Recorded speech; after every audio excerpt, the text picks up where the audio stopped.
सौराष्ट्रसुन्दरं सौमनाथेश्वरं श्रीशैलमन्दिरं श्रीमल्लिकार्जुनम् उज्जयिनीपुरमहाकाळेश्वरं वैद्यनाथेश्वरं महाभीमेश्वरम् अमरलिङ्गेश्वरं रामलिङ्गेश्वरं काशीविश्वेश्वरं परं ग्रीष्मेश्वरं त्र्यम्बकाधीश्वरं नागलिङ्गेश्वरं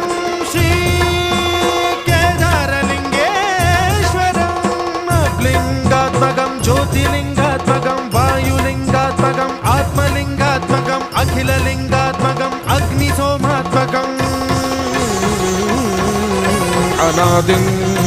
अमेयम् अजेयम् अचिन्त्यम् अमोघम् अपूर्वम्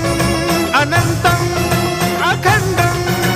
अनादिम् अमेयम् अजेयम् अचिन्त्यम् अमोघम् अपूर्वम् अनन्तम्